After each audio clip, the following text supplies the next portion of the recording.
Madam, may I hope that you will use your influence with your fair daughter, Elizabeth, when I solicit for the honour of a private audience with her in the course of the morning? Oh, dear, yes, naturally. I'm sure Lizzie will be very happy. I'm sure she can have no objection.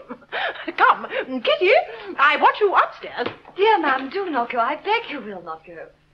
Mr. Collins must excuse me. He can have nothing to say to me that anyone need not hear. I am going away myself. No, nonsense, Lizzie. I desire you to stay where you are. Lizzie, I insist upon your staying and hearing Mr. Collins.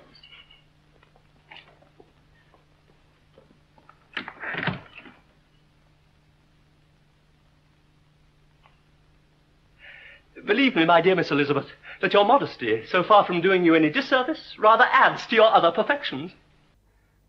You would have been less amiable in my eyes had there not been this little unwillingness.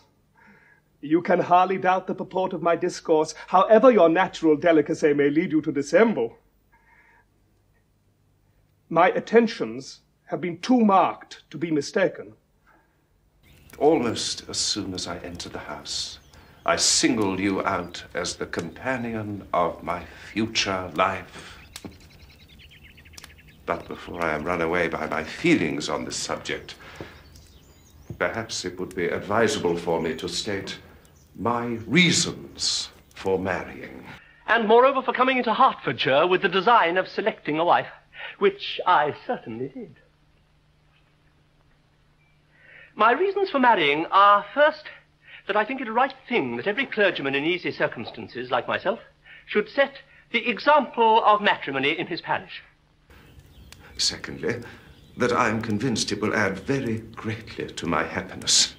And thirdly, which perhaps I ought to have mentioned earlier, that it is the particular advice and recommendation of the very noble lady whom I have the honour of calling patroness. On 2 occasions, Lady Catherine has said that I must marry. Mr. Collins, she said, you must marry. Choose properly, she said. Choose a gentlewoman for my sake, and for your own, let her be an active, useful sort of person.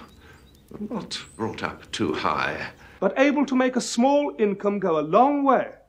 Find such a woman as soon as you can. Bring her to Hunsford, and I will visit her. Of the advantages I have to offer you, fair cousin, not least is the kindness and notice of Lady Catherine de Bourgh. You will find her manners beyond anything I can describe. And your wit and vivacity must, I think, be acceptable to her, especially when tempered with the silence and respect which her rank will inevitably excite. So much for my general intention in favour of matrimony. Now, as to my particular choice.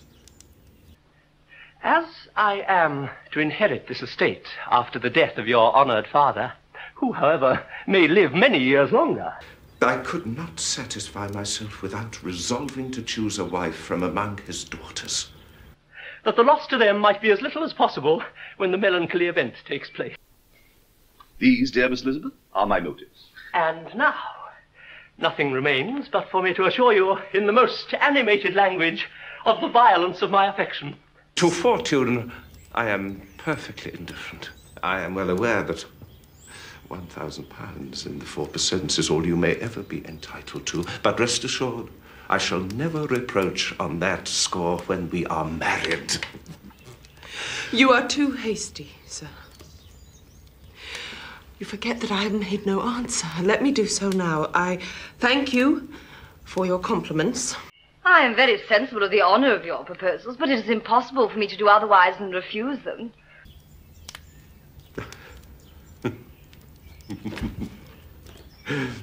I understand that it is usual with young ladies to reject the addresses of the man they secretly mean to accept when he first applies for their favour. A first, a second, and even a third time, I am by no means discouraged. And therefore I shall hope, my dear cousin, to lead you to the altar before long. Upon my word, your hope is an extraordinary one in view of my declaration. I was perfectly serious in my refusal. You could not make me happy, and I am convinced I am the last woman in the world who could make you so. Nay, were your friend Lady Catherine to know me, I am persuaded that she would find me in every respect ill-qualified for the situation. Were it certain that Lady Catherine would think so, But I cannot at all imagine that her ladyship would disapprove of you. I shall speak to her in the highest possible terms of your modesty and economy and other amiable qualifications. Indeed, Mr. Collins, all praise of me will be unnecessary. Pay me the compliment of believing what I say. I wish you very happy and very rich, and by refusing your hand, do all in my power to prevent you being otherwise. In making me the offer, you must have satisfied the delicacy of your feelings with regard to my family.